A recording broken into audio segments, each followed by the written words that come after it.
Hello. Hello student, what is your name? My name is Sorim-1. Rim Lee. Lee. I'm Interesting. major in English. In English. Sounds good. Okay. First of all, thank you for giving an opportunity to interview you. You're welcome. It's my pleasure. Okay.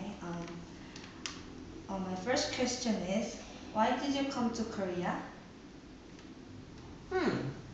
I came to Korea to help students improve their English abilities and also to learn about the Eastern culture. Because there is such a big difference between the Western and the Eastern culture. And I always wanted to understand more about the Eastern culture. You were interested about Eastern culture. That's right. Yes. Okay.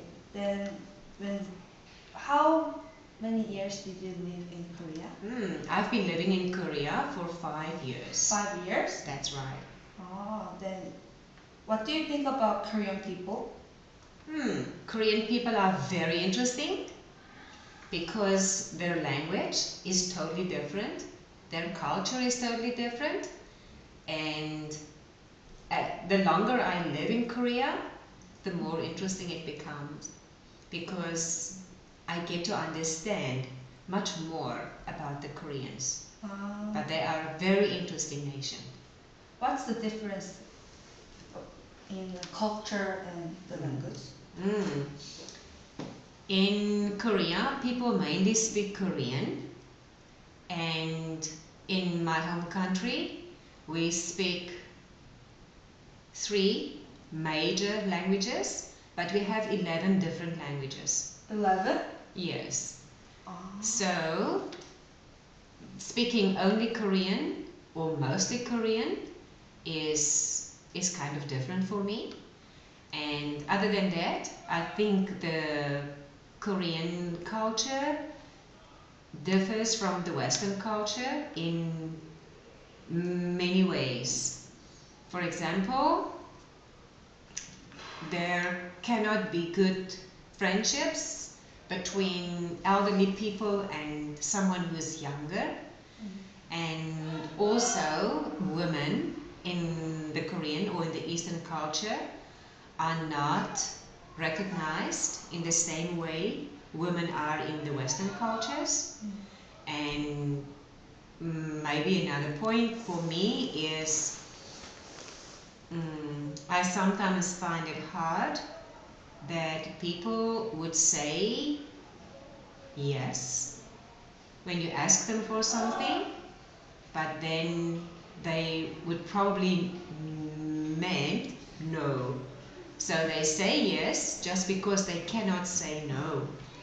So that is very strange to me. I sometimes do that too. Really? Yes. When do you do that? I can't say no. It's like a little bit sorry to say no. So Sure. I say yes, even though I don't like to do that thing. I understand. And thank you for explaining that to me. In our culture, it's considered a lie. So in my culture, we try to speak and to be true. And so when you say yes, you should do that. When you cannot do that, you should say, I'm sorry, I can't do that. So I think that's probably one of the biggest differences in our culture. What country did you come from? Where did you come from? Where do you think I'm from? Spanish? No, I'm not from Spain. America? No, I'm not from America. I'll give you one more guess. Australia? No, that's also not Australia. I'm from South Africa. Okay then. In living in Korea, what's your favorite food? Oh, there are so many. But if I have to choose one, it would be 닭갈비. 닭갈비. Yes, I really like that. What's yours? I like 삼겹살. Ah, good. It's delicious. It's also delicious. Why do you like 닭갈비? I think I like the cooking process, Ah, and also I like tok, and I can prepare tok myself. So for me, I